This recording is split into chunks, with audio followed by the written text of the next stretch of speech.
Wash your hands, don't touch your face, wipe things down, clean up your space. When you cough and sneeze, do responsibly. If you feel you're getting ill, isolate at home and chill. No, you're not alone.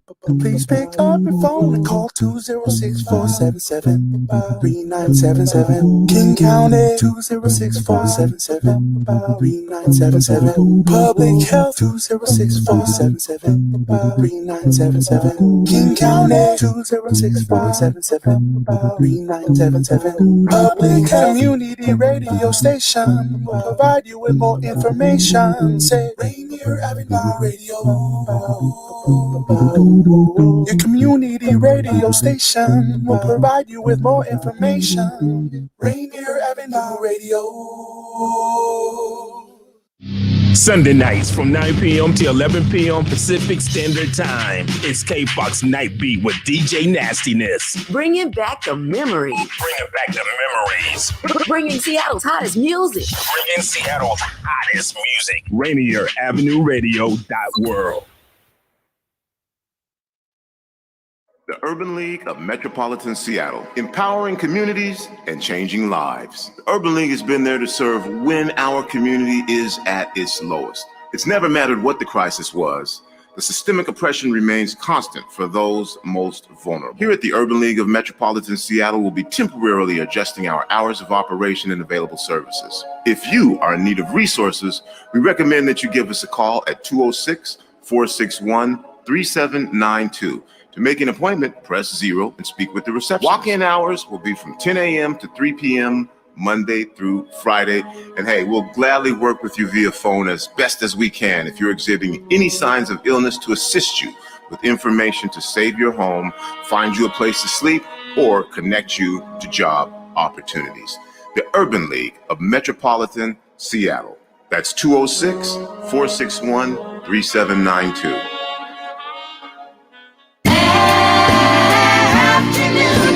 This is Paul Pearson, host of Star Time. And when I'm not explaining to my intern exactly what R&B is, I'm listening to Rainier Avenue Radio.world.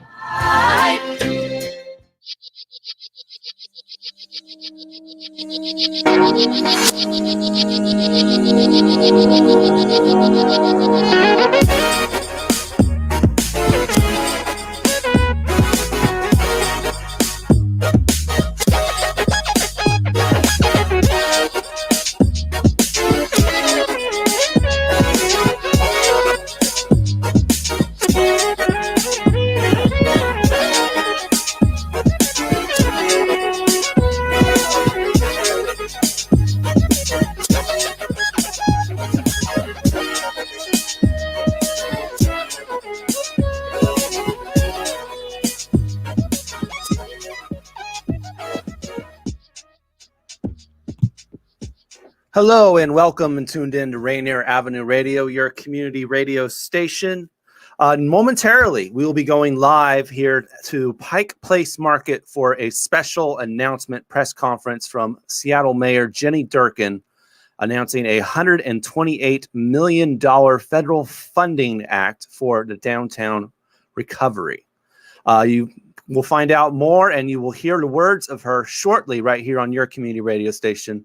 But before things get going here, enjoy these smooth jazz sounds on your community radio station, Rainier Avenue Radio, available on Rainier Avenue Radio app, download Android and iPhone users, and also go to our website, RainierAvenueRadio.world, Facebook, YouTube, and Twitch, all those platforms. We'll be with you momentarily.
Critical to us being able to welcome people back, welcome our workers back, and get started on recovery.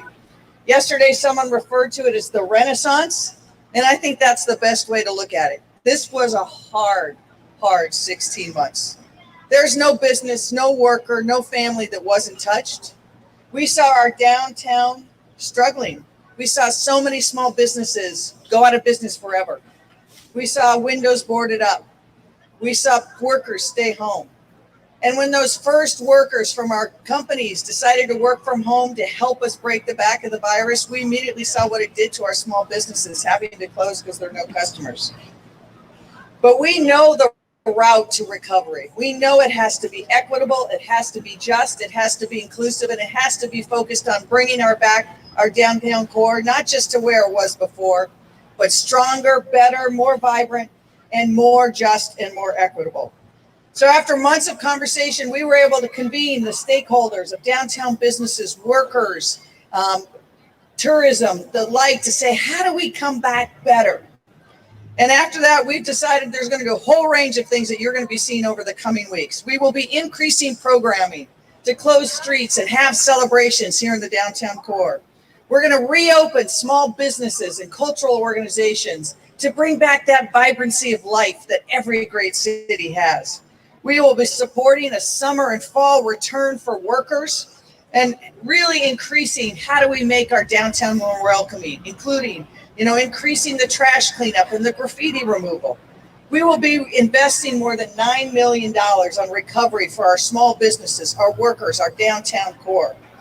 In July and September, the city and our partners at the DSA which is the Downtown Seattle Association, and John Scholes is here. Thank you very much.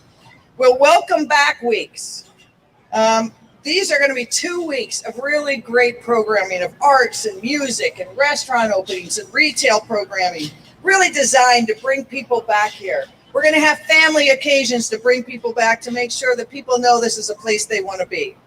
This summer, we're also going to be addressing some of our empty storefronts to see how we can get more pop-ups, more cool, vibrant businesses, to bring more small business owners of color into our downtown core so that we can really be a city for everyone. We want every single neighborhood district to start coming back and thriving. But we will also be making sure that we're focused on our downtown as well, because this truly is not just the economic engines, it's the front door. Earlier today, I was able to sign what we call the lid that gives the waterfront project the next legs it needs to get going. We are going to have a 20-acre waterfront park. And if you haven't been down there, go look. It's already being transformed. When the viaduct came down, the waterfront changed. It is going to be the future of the city. I really want to give recognition to all the team that has worked so hard in these last weeks to talk about in last months, how do we come out of this COVID? How do we make sure that as we come out of this really tough time in our city, that we're doing it in a way that we build together? Because we saw a year when people were isolated from each other, everyone was struggling, it was hard, and we found that when we did things together, we did well. And doing well means all of us pulling together. On top of that, we know that we will also be focused on public safety. We'll be doing more outreach to the people experiencing homelessness, because we saw that crisis increase during the pandemic, as every major city did in America. All of these efforts, and there are truly more, is going to rely on all of us really having that positive spirit. This is our city. We're not just going to take it back. We're going to rebuild, and we're going to rebuild it better than ever before. I really want to thank the entire downtown working group for their hard work in pulling together to have a vision, not just for how we come back in the coming months, but what does it look like into the future? How do we close those disparities that became so stark during the pandemic? I want to recognize John Scholes and the Downtown Seattle Association, and of course, Rachel is also from the Chamber, but also from the small businesses, the hotel workers, the hotels, pulling together to say we have to have a common vision to come forward. So I also want to have a message to anybody who isn't visiting Seattle yet. If you're watching this out of town, come visit. We want you here. You will love Seattle. Look behind me. The public market, one of the greatest places there is. Seattle on a sunny day is one of the best places to be. I've been fortunate. I've been able to travel. I've been living different places, but I'm born and raised here. And I can tell you, Seattle, in my bones, I know we can be that best city, the model for not just America, but building a waterfront that is second to none in the world, but making sure we model what we heard, that we really are going to build a city that gives everybody opportunity. We will acknowledge the systemic problems that inequity have caused, and particularly for our communities of color to build their entry into wealth-changing generations, to make sure that they have access to small business and education and opportunity. That's the future of our city. We'll do it together. We'll come back. It's great to be here on this sunny day. I'm going to turn it over next to John Scholes of the Downtown Seattle Association, and then he'll be turning over to a few other people, and then we'll take some question and answers from folks. Well, I'll take the questions. I guess I have to give the answers. Thanks.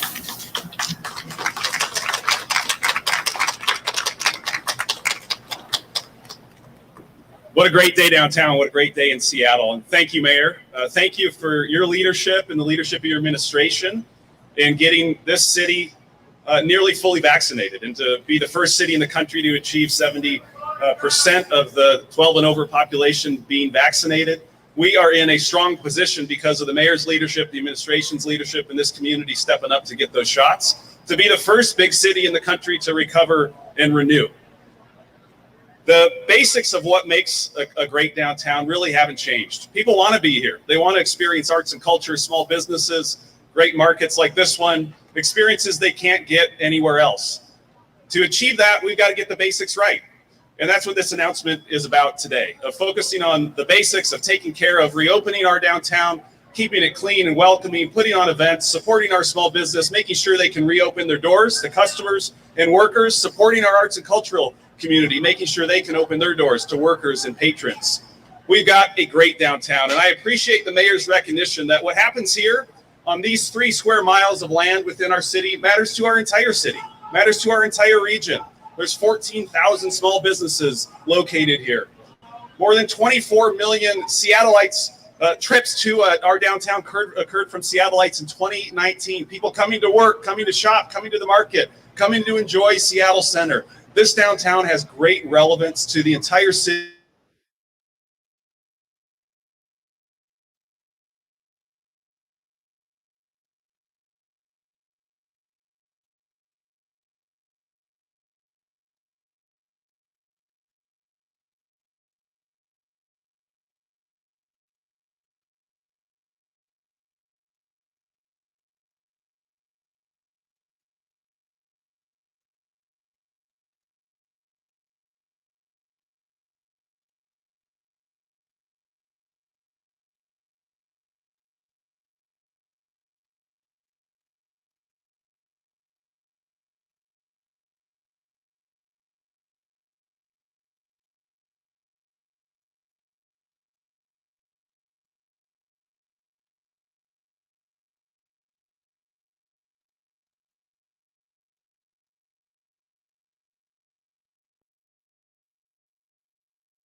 Small business workshops, reduced fees for our crafters and our farmers, so many things.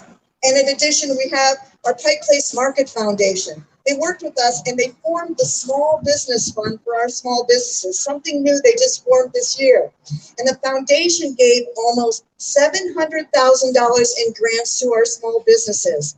They have a community safety net fund that supplied funds to help our workforce and help stabilize our housing. And along with our resident managers, our foundation, the Pike Place Market Senior Center and Food Bank delivered food to our residents during the lockdown. The Pike Place Market Senior Center and Food Bank provided every single day of the pandemic and every single day now, 3 free meals a day, 7 days a week, and hundreds of bags of food throughout the pandemic. But the number one thing that we worked to do was stay open and keep it safe for our downtown community.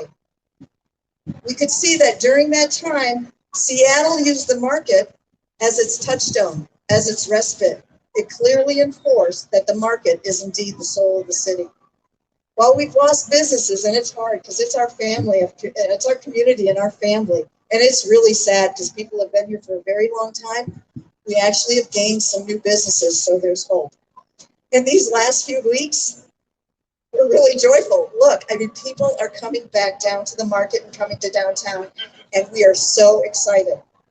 I need to thank our locals who supported us throughout this entire pandemic. As out-of-towners return to the market, we still want to see you. This was built for you. This is your market. Make no mistake, this is your market. This isn't the first time the market's been threatened.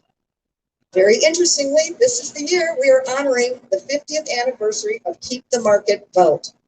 I think it's hard to imagine if the market was not here, but 50 years ago, we almost lost it to a wrecking ball. The market was a target for urban renewal and extensive demolition. In 1964, the Friends of the Market organization was established to advocate for preserving the market and protecting it from being destroyed. And in November of 1971, the Seattle community voted to save the market. Our community saved this market, and we continue to celebrate that every day, and we think everyone should. 50 years later, saving the market means something entirely different. But the importance of preserving this remarkable place isn't lost on any of us. The market has had to be resilient since its founding 113 years ago, and this period right now is another testament to that. Pike Place Market is comprised of hundreds of small, diverse businesses that rely on people physically visiting this market. While we think we're hopefully at the tail end of this period of time, these businesses, our downtown, need your help. So I ask you to think about where your money's going, where you spend your money. Come to the market and actually meet the producer, because they're all here. Everyone should feel very good about where they shop, and they will feel good when they shop at the Pike Place Market. You're supporting small independent businesses, generations of families, and a community of remarkable individuals that stayed open to serve the Seattle community the entire pandemic. We really are all in this together, and it's going to take all of us to bring this extraordinary energy this city of Seattle has back to the entire downtown footprint. And we're open and we're ready to go. So thank you. And I'd like to introduce Michael Greer, President and CEO of Arts Fund, one of my favorite organizations.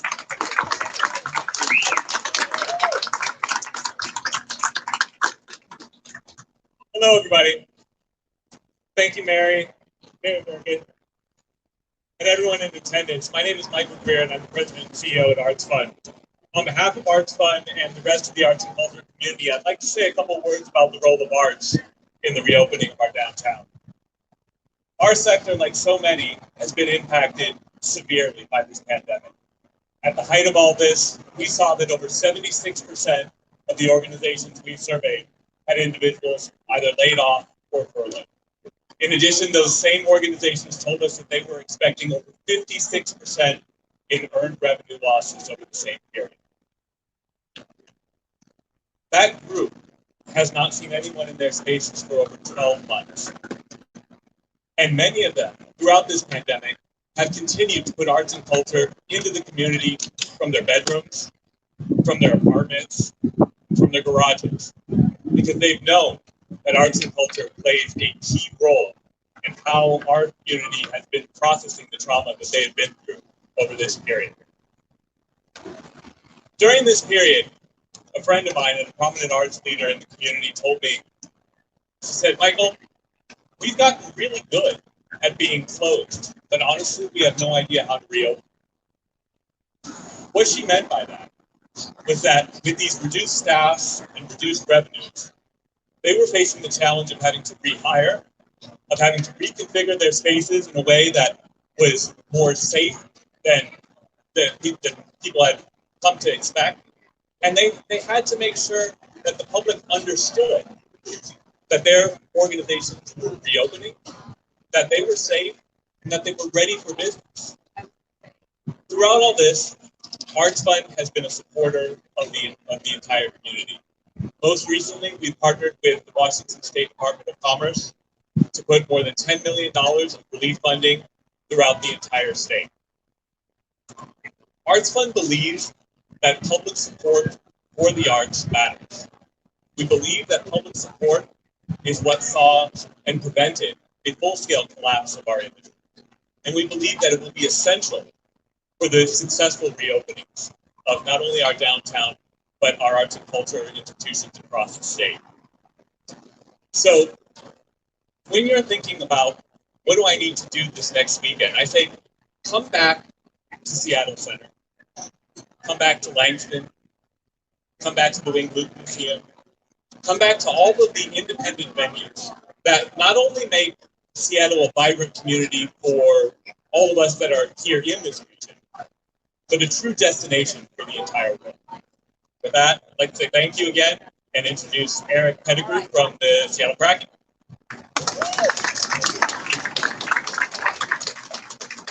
Good afternoon. You know, at the core of our organization is a belief that we truly get to live and operate in the greatest city in the world. And we have so much pride in knowing that we're going to represent a city that has been through so much, but still embraces us so deeply. In October, we look forward to opening up new live events at Seattle Center with the help of the director, Robert Nellums, who's done an incredible job for us, helping us do that. We'll be able to welcome enthusiastic music fans, Storm fans, and of course, Seattle Kraken fans. But the key to that enthusiasm is having a vibrant community. And I want to thank the mayor for all the hard work that she has done to start this and create this vibrant community that will welcome us at Climate Pledge Arena. The Seattle Kraken stand ready and willing to help in any way we possibly can. Thank you very much.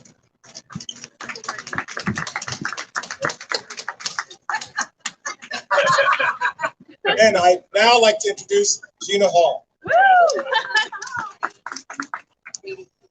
Thank you, Eric, and thank you, Mayor Durkan. What a beautiful day to announce this very inspiring message. Again, my name is Gina Hall, and I am the Executive Director of Uplift Northwest. And we are dedicated to empowerment through employment. And we do that through our free employment readiness programs and through our temporary staffing operations.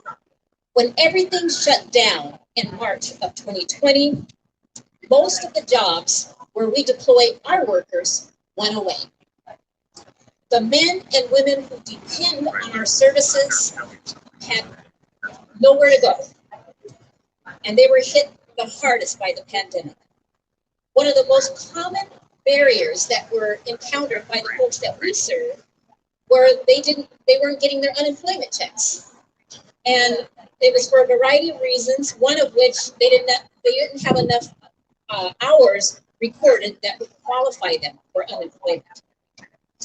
There was a little bit of time during the pandemic where we at Uplift Northwest weren't even sure we were going to be able to support the needs of the individuals that came into our program.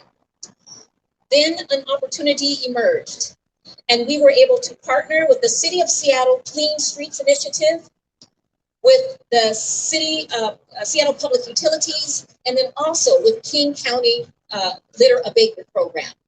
And we were able to deploy work crews into 12 neighborhoods in this region to provide neighborhood beautification, graffiti removal, and litter abatement programs. These crews provided jobs for workers who needed it most. And it also provided revenue for Uplift Northwest so that we could continue to do the work that we do. During 2020, through the services of Uplift Northwest, over 500 workers were able to provide for their families. We partnered with over 300 employers.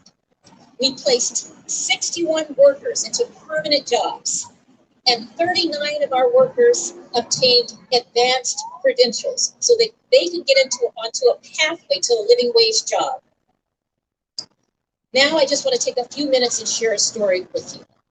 And this story is about Isaiah. Isaiah came to us and he was living in a shelter. He wanted a job. He was trying to combat his sobriety. He happened to come in when we were just piloting our project with SPU. And so we were able to send him out on one of the work crews as in a non-lead position and test him out. We were also able to partner with one of our housing partners called Housing Connector, which provides first and last rent and helps people get into housing. He was able to obtain a micro apartment. Now, 1 year later, he's a crew chief. He was assigned to the Seattle Center. I don't know if Robert knows him or not, but he's working hard down at the Seattle Center. And he is a crew chief. This is just one example of many people that we help every single day at Uplift Northwest. Many of the individuals we serve have experienced trauma, and they have a sense of hopelessness.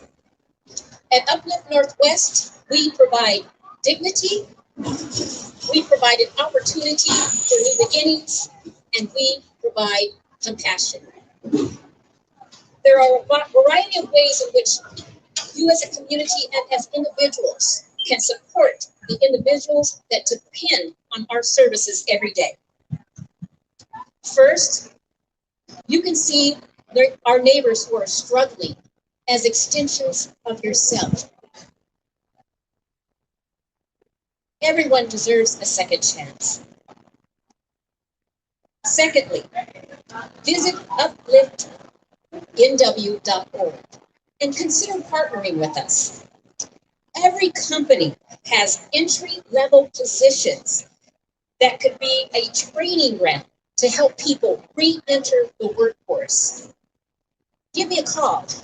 Let's see what we can discover together. And then lastly, consider Uplift Northwest in your charitable giving. Thank you. And now, Mayor Durkan.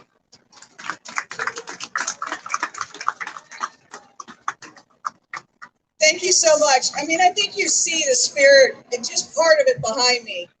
You know, we're soon going to be a place where we want people to get your humbao in Chinatown International District, hang out in the new park we did last week, come here to the market to get your fruits and vegetables, stop in downtown, and then head to the center for movie night, because we're going to start some movie nights this summer. So we've got a lot going on. We know we've got challenges, but we've had the most unprecedented challenges the city has ever had in the last 16 months. You know, as we were starting to come out of the pandemic and we were looking at getting people vaccinated, I thought I'd go teach myself again, what did Seattle do in the last pandemic and what can I learn? I learned that they were in it for only about 4 months. 4 months, if we'd only had 4 months. So we can do this, Seattle. I feel confident. Any questions?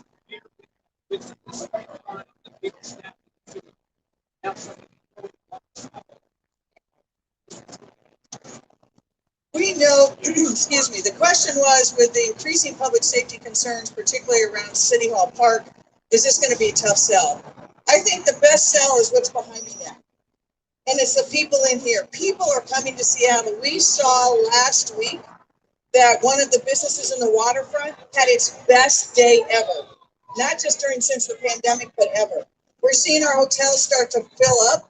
We will continue to focus on public safety and also reaching out and making sure that we can reach out to people experiencing homelessness, moving campus out of the downtown area. We've had success. We have hundreds of new places coming online. We've been working really closely with King County to get this done. And I'm confident that if we take a very collaborative approach, that we can make success. But I will say that it is going to take everybody doing their part, and slogans are not solutions.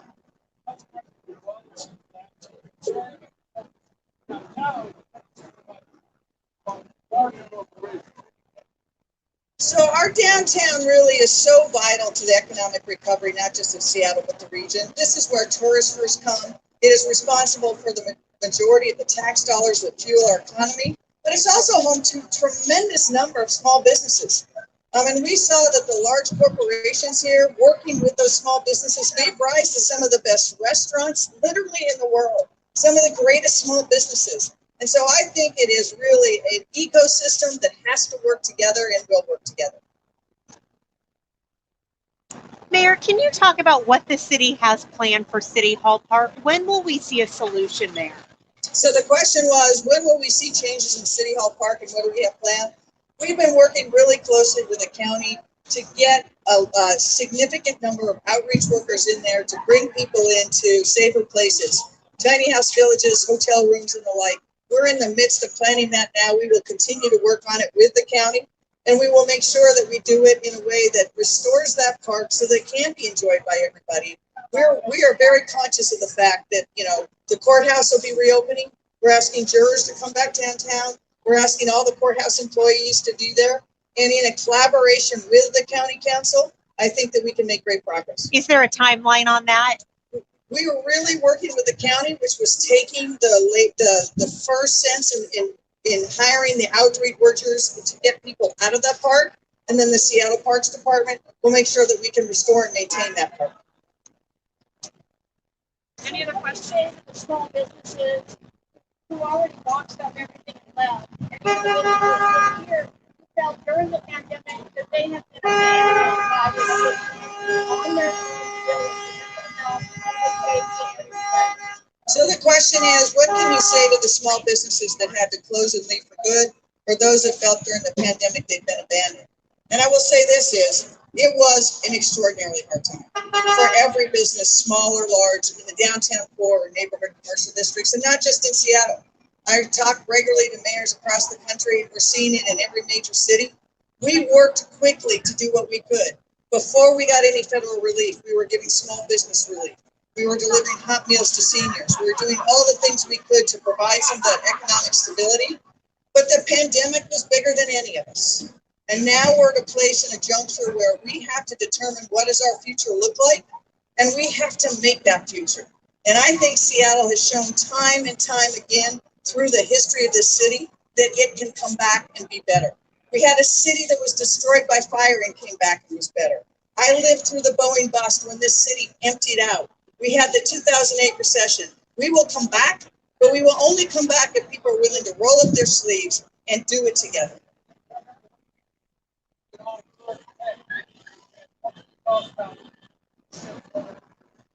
So I'm really happy to see the tours here today, and I want to thank Ro, just take a minute, who's got a stand just around here in juice, who brought me a cold juice, and we're standing here.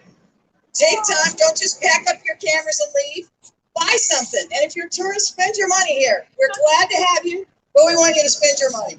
One more. And Mayor Durkan, a little bit off topic, but since I have you here, I'd like to ask you, not long ago, you called on Seattle Public Schools to remove that encampment behind Broadview Thompson. Nothing has been done. Will the city step in and help? I met with the superintendent about a week and a half ago, and our staffs have been working together very carefully. They have a plan to remove that encampment by the beginning of the school year using outreach services, and we're working with them on doing that. All right, thanks everyone. Thank you, everybody. You support go ahead. The police. You support defund police.